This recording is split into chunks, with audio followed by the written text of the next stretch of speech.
No, we've kind of had it circled since week 9 like they have, I'm sure, but we try not to focus on it too much, and pretty much a lot of the season was geared towards not having a hiccup and losing a ball game and not getting this chance to play Woodland week 9. You know, we both have some serious athletes on both teams. They got more of a passing game this year than they did last year, and we still go with the ground and pound. We got Drew Schultz. He's 240 pounds and a load to bring down, and that helps us out. And then whenever we need to spread it out, Andrew Hammond, he can pass the ball well.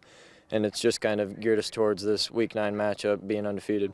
Defensively, how do you guys prepare for a team with a dynamic sort of offense like Woodland, where they do have a guy like Trayvon McCarr that can haul down the ball, and then they still have Jack Rhodes? Yeah, their two wideouts are definitely impressive, and that's what's a lot different than last year's. Last year they kind of ground and pound with Mitchell Van Brocklin. He was a load to bring down, and whenever you're facing him 30 times a game, that's kind of tough to do. But this year they try to spread you out, and they have Trayvon. He's a great athlete, and definitely have to watch him over the top and just make sure we don't get beat deep. Do you think these two defenses have been almost like a little bit underrated when you think about how much talent you guys each have on offense, where the defense, it's like, hey, we're keeping teams down too? Yeah, I mean, I guess you could say that, but we've really done a pretty good job as a team. You know, our JVs came in, they've gave up a few touchdowns late in games, but as a varsity defense, we've done a nice job, and I know Woodland's done the same.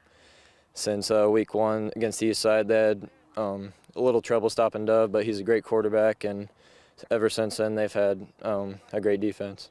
We're at the goal line where it happened last year. A referee said Hunter Bates was short. That controversy could go back and forth however many times, but how much does that one play, I guess, inspire you this week leading up to Woodland? Yeah, it's definitely like in your head, but you don't try to think about it too much, and you try to focus on this year. We don't have Hunter Bates. We're a different team, and they're also a different team, and a bunch of different guys coming in and stepping up, and hopefully we just go out there and play Adams Central football and come out with a W. It came down to a 2-point conversion last year. What do you think is going to be the key for whoever wins this game?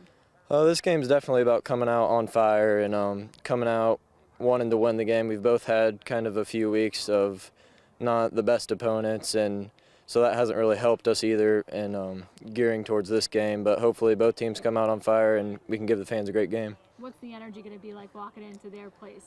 It's definitely going to be crazy. I know they're going to have a huge student section, huge fan base out there, and I think that we're going to travel well and bring our own big fan base to kind of duel it out and help us out on our side. How ready are you to finally play Woodland again? I think we're really ready, and I think they're really ready to finally just do this thing and battle it out for the ACAC championship.